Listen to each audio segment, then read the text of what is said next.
Ones where we're kind of just like, this. It doesn't seem like you're coming to attack me. You know what I'm saying? You heard that saying that's like, you can take a horse to water, but you can't make it drink. Yes. You heard that? It's Yeah. like, that's what it is here, man. People just trying to make these horses drink, and they're never going to drink. Exactly. Exactly, man. I mean, so you were talking about your own faith and stuff. Yeah. Like, for me, personally, just kind of like, I just questioned, I don't know, I guess I kind of was at university.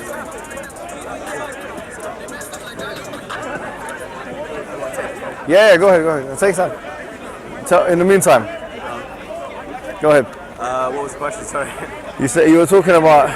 He was saying that some of the things that he listens to when he listens to like Speaker's Corner videos makes him question his own faith and things. What is your own? What's your faith? So me personally, recent years I've discovered God, and I use the word God. That's my word, but I know that there's many different ways to call it. I'm not religious at all. Okay. Don't get me wrong, but I also believe that ancient knowledge has a lot of important things. I believe there's a lot of bad stuff in it that people have changed throughout history and claim it as something else. If you know what I'm saying? Yeah, So, I get you. Yeah. Anyway, so yeah, I believe that ancient stuff has like important stuff to say, but the spiritual side is within each person. That's me. Yeah. No, it makes sense. So, what you said you discovered God. Can you elaborate a little bit more on that point? So I grew up in like around this area, and for me, like because of like what I grew up from, it was hard to believe in God at first, you know. So like, you know what I mean? Like you see tough times, so you think, how can there really be a God? But that's just because of what you're being told by everyone else of what life is really.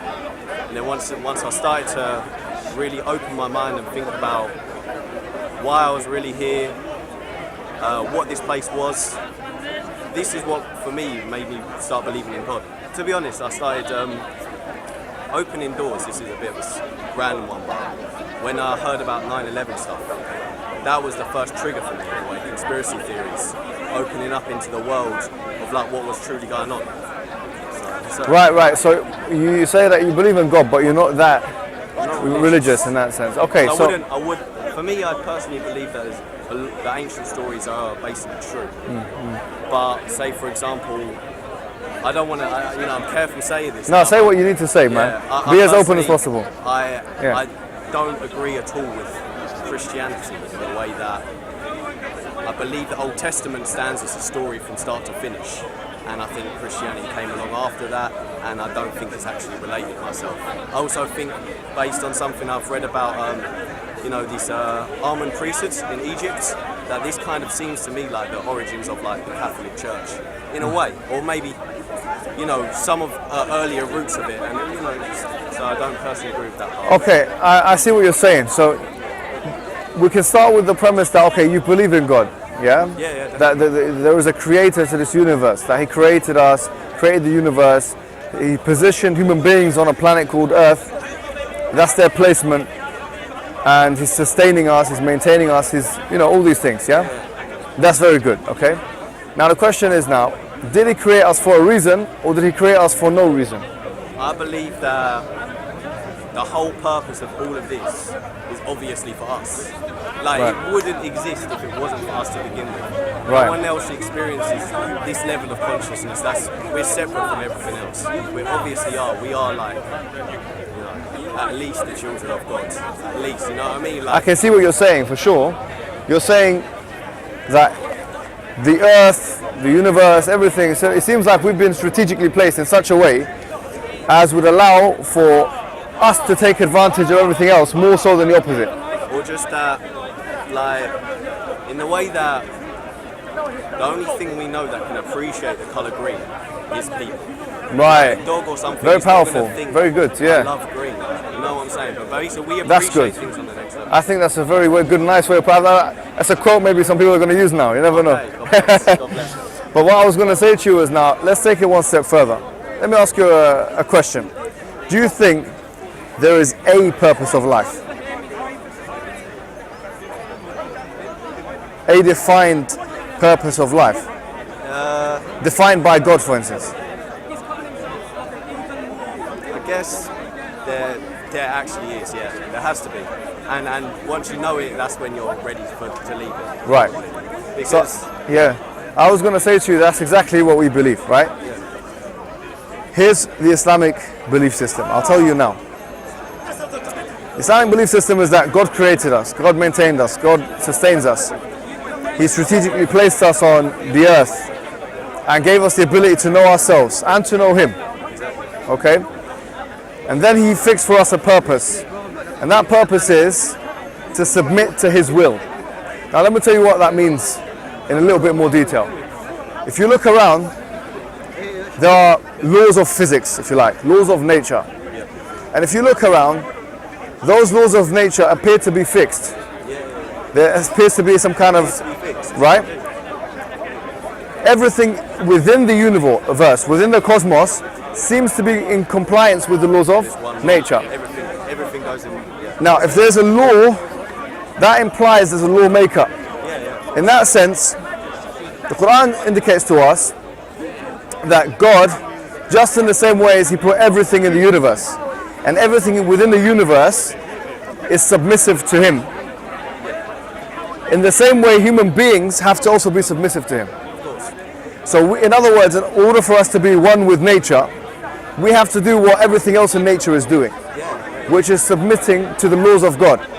The only difference is the laws set by God, respective to inanimate things, to the cosmos, to celestial bodies, to the atom, to what's on a subatomic level, are fixed, and there is no choice attached to those entities. In other words, the earth can't the earth can't determine or decide to turn the other way around. On the other hand, human being and this other creature we believe is called jinn, those two creatures have choice. Oh yeah, jinn, yeah. Yes. So the Quran says, وَمَا خَلَقْتُ الْجِنَّ وَالْإِنسَ إِلَّا لِيَعْبُدُونَ. We haven't created human beings, jinn and human beings, except that they may worship me. In a nutshell, therefore, the purpose of life, according to Muslims, is to worship God, to submit to His will. Does that make sense? And now, how is this purpose of life communicated to communities? We believe it was communicated to communities in so much as there were prophets and messengers that came that told those communities about that thing. They came with two things. They came with the message, which is to believe that there's nothing worthy of worship except for God, and they also came with the evidence, some kind of extraordinary proof to prove they are true speakers. So we believe in messengers like Noah and Moses and Abraham. We believe the final messenger is the Prophet Muhammad sallallahu alaihi wasallam. He would say he is not differentiated in terms of message, but he is differentiated in terms of the fact that all the other prophets and messengers came to their people, whereas he came for all of human beings. The Quran says, "Ma arsalnaka illa kafatan lin-nas." We haven't sent you except for all of human beings. But most of human beings will not know this. Now, all the Prophet Muhammad sallallahu alaihi wasallam and his message, which is Quran and the Hadith. The Quran is the word of God, according to Muslims. The Hadith is the sayings and the actions of the Prophet Muhammad sallallahu alaihi wasallam, which we believe came from God initially. That is the blueprint. These are the laws that we must follow. And by following the blueprint or following those laws, we then become submissive. So a Muslim is someone who is submissive. What do you think so far of this? So my interpretation of it personally is that we're talking about this universal law, and I believe in it as well. You can't get any further. Anything that you take, it leads back to this one thing essentially. It all operates in the same way. I don't know. This is how I'm interpreting it. Right. So like when you say it is to be submissive, for me it is to like, how I would say it is like we have to go with the flow. Obviously, I think that because we are people that have this path to walk, our flow is a good flow. You know what I mean? If you go against the flow, that's when stuff goes bad. But if you're with the flow, that is the way. You learn these things, and then you live by them, because that is the flow that's been given to you. That's what I've been seeing so far. I see what you're saying, but let me tell you what I think you've been affected by. It seems like you've been affected by it. I've been watching this guy recently, sometimes his videos. Oh, you're back. No, you're right. You're good, yeah? You're right. I'm sure you're good, yeah? Alhamdulillah. Sorry. Take this. Nice. No worries. Do you know this guy? His name is Russell Brand. Yeah. You know him, he's very popular in the UK. You know? Yeah. And I've been trying to watch his stuff on what he believes about spirituality and religion. And he seems to indicate that he believes in God or a higher power of some sorts. Right. But what he does say is that he doesn't believe in, it seems to me, that's my interpretation of his speech, is that he doesn't really subscribe to the dogma of religion. Fair enough. You see what I'm saying? I agree with that. Right, so he doesn't seem to. That's where it is. So in other words, he believes in something, a higher power, but he doesn't believe in the dogma of religion. And the argument seems to be as follows. Once again, I might be wrong about his argument. I'm not even sure if he's making an argument. But the argument seems to be that religion is very dogmatic. And the dogma is not required, in a sense. What's better required is for us to go through a state of self-development, spiritual self-discovery, where we ourselves find, the answers. So in other words, it's a very self-centered or self-centric model of spirituality. Yeah, it can be. And rather than being, for instance, a God-centric, or let's say, for instance, even a religious-centric model, it's okay, let's see what we can find out for ourselves, rather than let's subscribe to a religion which tells us. Does that make sense? Yeah, I get what you're saying. That's that line of thought. So some people refer to it in the vernacular as spiritualism. It's okay, we're very spiritual people because we believe in God, etc., etc. What I would say is problematic is there's two implied assumptions here. Number one implied assumption is that dogma entails falsity. Dogma doesn't always imply falsity. In fact, almost everything which claims to be true is dogmatic in a sense. Right. Science is very dogmatic in a sense. Many philosophies are very dogmatic. It is. Just because something is dogmatic, it doesn't mean it's untrue. I agree with that. Right? Yeah. So when we talk about religion as being dogmatic, sometimes it is. I mean, if you look at the dictionary definition of what a dogma is, we know that happens in religion. Right? There's good sides and there's bad sides. What I'm saying is more than this. I'm saying that something which is dogmatic, which they say is uncompromising. Dogma is something which is uncompromising. Okay. Just because it's uncompromising, it doesn't mean it's false, right? Right. But there is a subtext here, there is an implicit assumption that because religion is dogmatic, or in particular Abrahamic religions, because the Eastern religions are not as dogmatic, to be fair. Hinduism and Buddhism are not as certain, I guess so, as Islam and Christianity and Judaism claim to be, right? So because something is dogmatic, that it ought not to be followed, because it constrains you. And do you know what's underlying that? It's a liberal belief that the purpose of life, and they don't want to admit this, but people like Russell Brand and that, they don't say this clearly, but it's premised, it seems like his purpose of life is premised on the idea that we're all just free creatures, that we are here to be as free as possible, and that goes back to a pre-enlightenment or even enlightenment liberalism. That we should be free, that there should be nothing to restrain and constrain us. I think, you see what I'm saying? Well, my personal belief is that, I agree with what you're saying, because this Russell Brand thing is pushing the wrong side of things, in my personal belief, because it's promoting a kind of side of it that becomes more about the ego and the material and for oneself, and it separates what the true sacrifice it is, which you have to take part in this real. What I believe is going on is that we will have a test, right? And you have to work in that. You don't just come down here and have it all easy and then suddenly have all the answers or anything. Right. Each person's got their own path, and that's why personally for me I do call it spiritual, because my word for it is spiritual. As someone else associates their information to another, say, words to represent what they are. I see what you're saying, but what I'm saying is something yes, you're right. What I'm saying is that in the beginning, if you remember our conversation, we said, is there a truth out there? Okay. A truth with a capital T. Okay. Is there an absolute, objective, real thing that we must be doing in our lives? Okay. If we assume that there is, human beings are not just here haphazardly and for no reason, or the only reason is subjective, that is self-constructed. We're saying no, there is an actual truth. There is a moral out there that we have to achieve. Truth is something that I think comes inevitably to a perspective, and so there is only a half truth. A truth to an individual is truth, but we know that the fact that people disagree, that there's more than one kind of truth because of how they hold it. Back in the days, Because what you seem to be saying is something along the lines of what the relative is saying. Like, you know, back in the days, there used to be a group of people called the Sophists in the Greek period. Okay, yeah. Yeah, and Socrates had an argument with them. Yeah. Socrates was like, so you're saying everyone's truth is the same? Yeah. He said, yeah. The Sophist, he said, yeah, I believe everyone's truth is the same.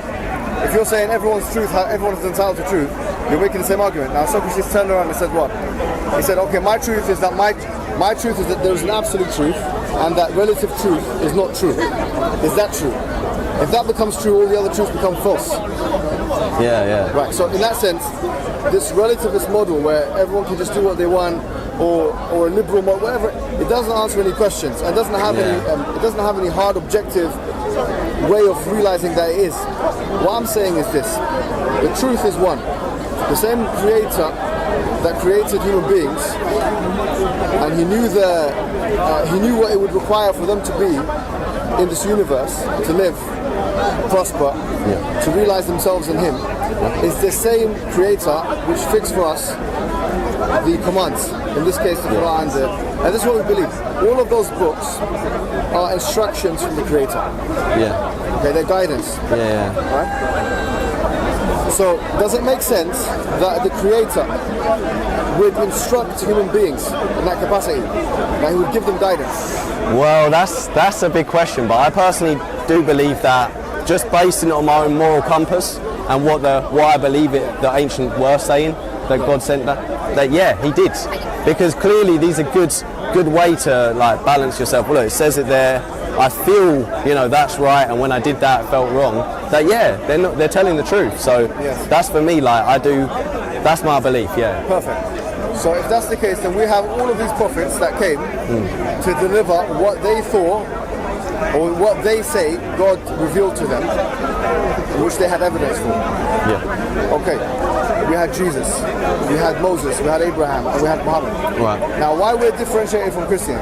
Christians say that Jesus is God. Yeah. He is I don't agree with that. Yeah.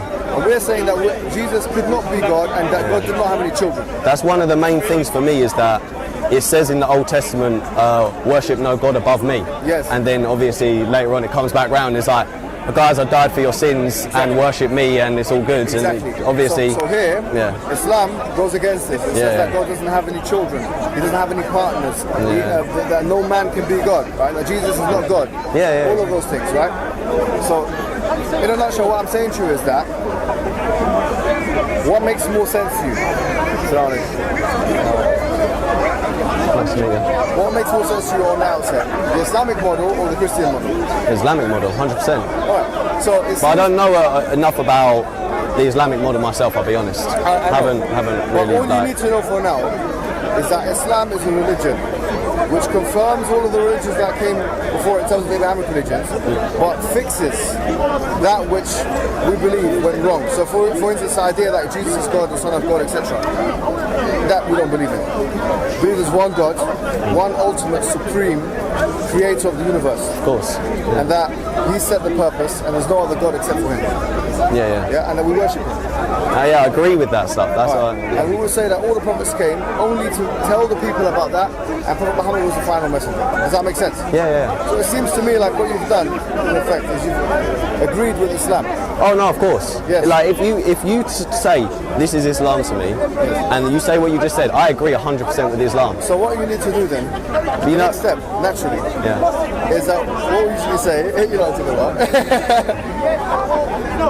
To become Muslim, all you do is you say two phrases.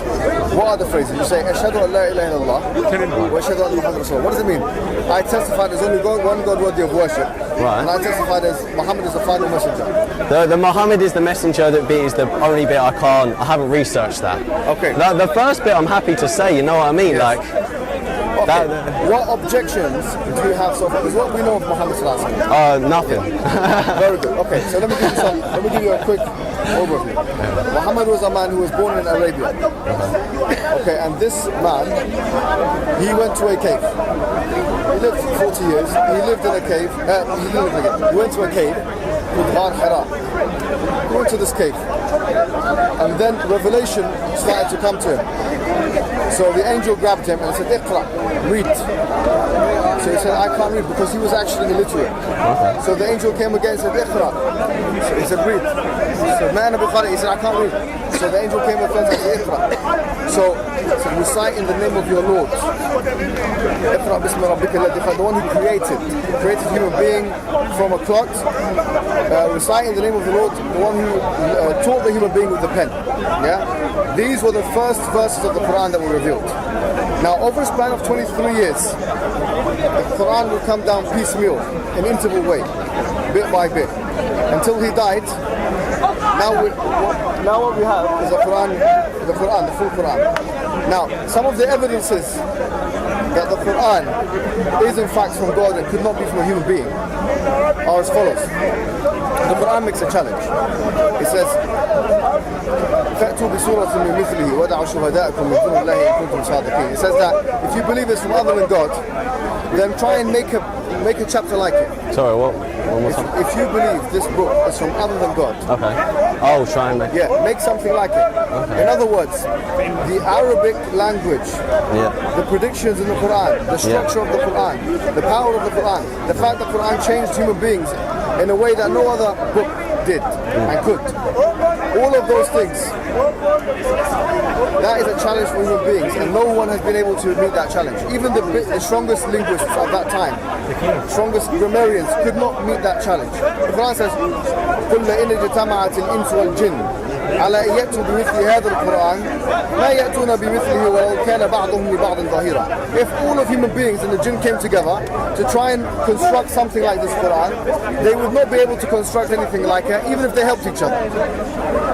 The point is that there is an inimitability challenge in the Quran. The Quran says if you believe that this book is not from God, then try and make something like it. Make something which people read as much, memorize as much.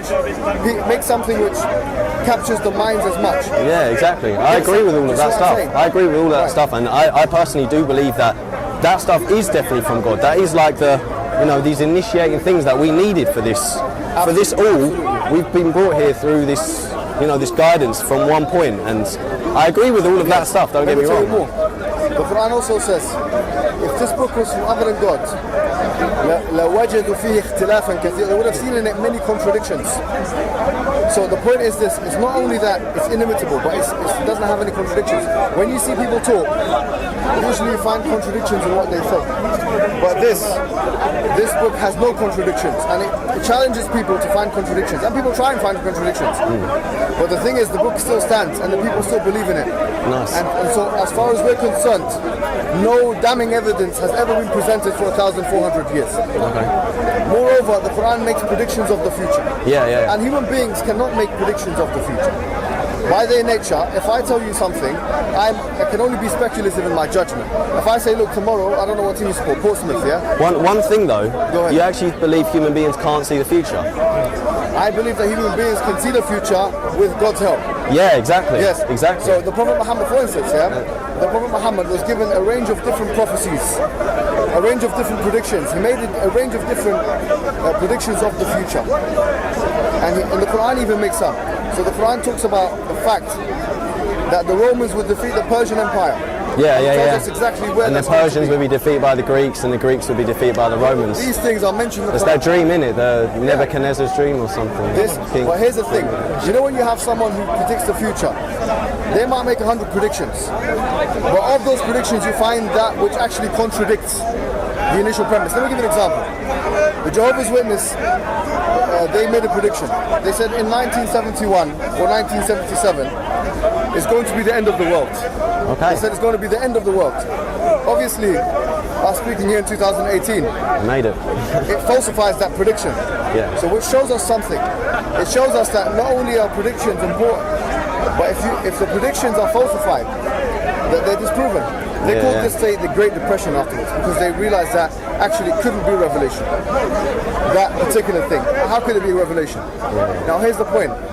We're saying that the Quran, the Hadith, the Prophet Muhammad ﷺ, he told us where Islam will spread to. He said it will spread to Yemen, and it will spread to Syria and Jordan and Palestine, and it will take over the whole Arabian. The Quran says it will take over the whole Arabian Peninsula, and it will go to the east and to the west.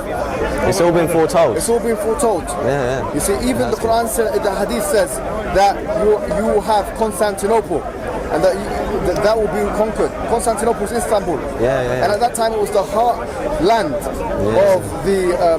of the Roman Empire, the Byzantine Empire. So here the point is this: these kinds of predictions, they help us more in terms of, by way of giving us evidence that this man was not just a man who came in history and he wasn't. He wasn't. He knew what was going on. Yes. I agree. Who had something revealed from God. So these are evidences.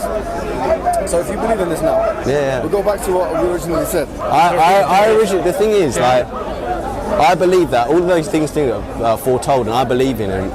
They're also in the Old Testament as well.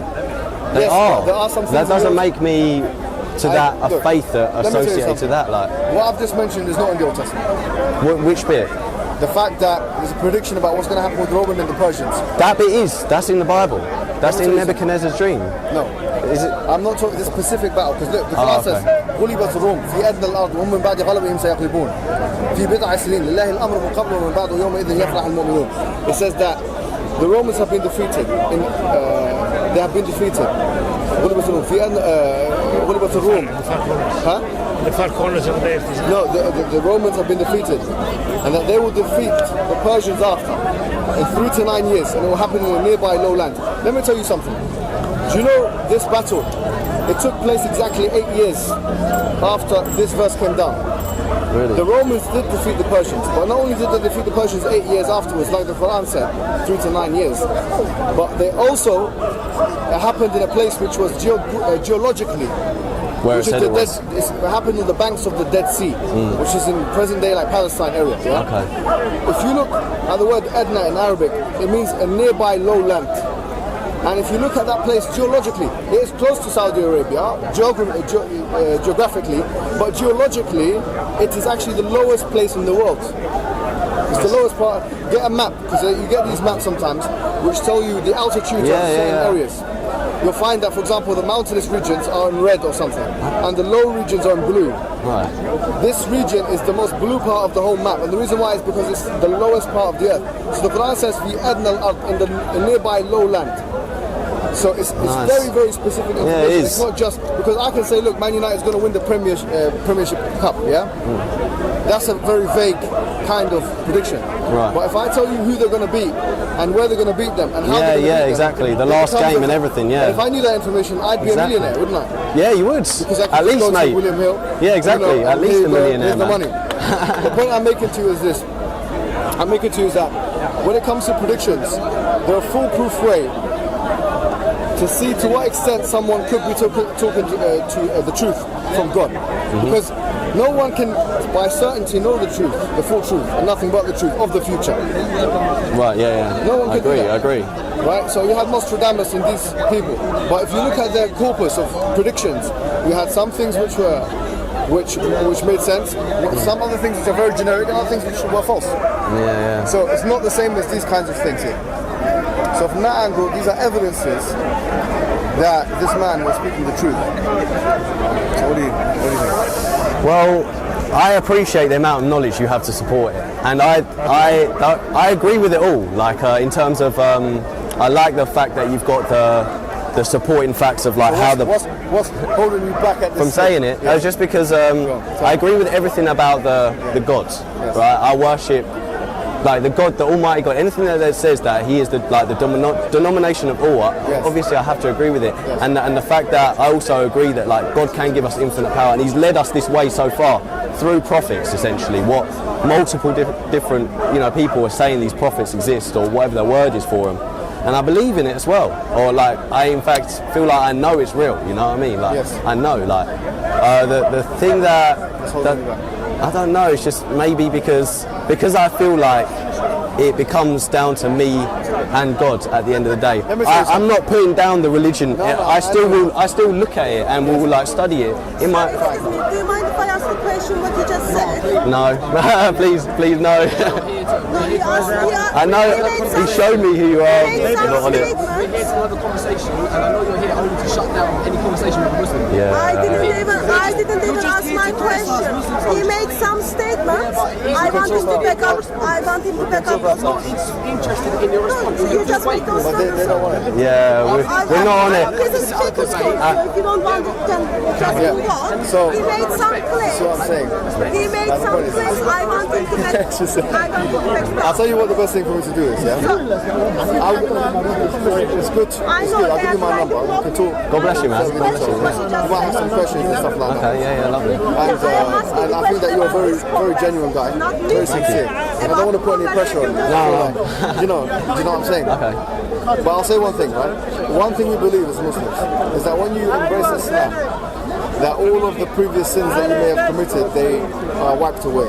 So as if you are born again, to use a Christian. But I think That will be the good time for you to tell I'm him willing to pay what my will dues happen as to well on when those, he I'll you give you leaves my Islam. number. God bless you, man. my number. God bless you. We'll let it Sir, go. We'll let it go. if you just tell him what will Outside happen to him over when he there, leaves Islam. we've got like English Qurans, like translations of meanings of Qurans. When you leave the platform that side, you'll get it. God bless you, man. Sir, can you just tell him? Just give him my number. And just tell him when he